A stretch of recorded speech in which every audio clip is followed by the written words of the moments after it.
And when you think about it, you know, radio has given us favorite songs, famous speeches long before there was television, earth-shattering news, like the day that would live in infamy, of course. Yeah. That, you know, Franklin Delano Roosevelt announced that day. Keeping us informed during hurricanes, you name it. And those are the News with a Twist headlines. So, James, you know a little bit about working in radio. How long have you been in radio?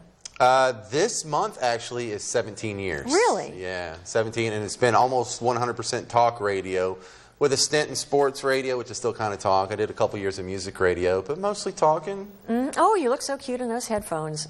Yeah, hey, there's me in one of my 8 jobs. Yeah, I mean, you hear me 6 days a week here on WRNO, but that's me filling in for the USA Radio Network, where they bounce me off a satellite. This is me doing the old James show here. But yeah, no, it's the funny stories are the little ones, you know. Yeah. Of course, you get to meet celebrities like Bon Jovi or at least Marie Presley. Right. But the funnier stuff is like the little things. Like when I got into radio, the first thing I did to get my internship was I followed around the show begging them for an internship for a year and a half. And I won a contest where you get to go on a cruise with the radio show. Perfect. So if you can spend... They were trapped. They had to teach you what... Right, they were trapped in paradise with me and about 10 other people for a week, and if you can't get the gig after that, then you're a bad person. So that I just kind of fell backwards into my first job. Yeah, I mean, I pursued it, but there was a little spark of luck. You know, that's how it happens. You know, TV versus radio, what do you think? Wow. I like radio because they give you more time, but I like TV because you have to work less time. See the trade-off there? But you've done some radio too. How do you think it compares? I think radio is more intimate.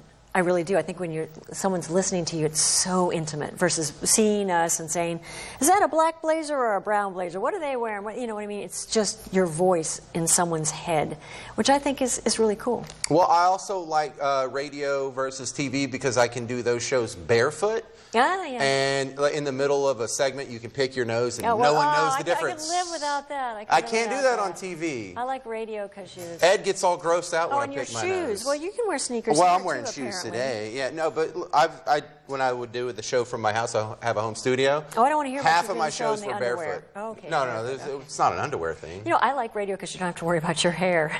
Yeah, that definitely helps. It's just your voice. Okay, well, moving along here, do you remember when you got your first bicycle? It is a liberating feeling for children, but many kids can't afford one. Twist reporter Jacob Bradford tells you about a new group that wants to give more kids that gift.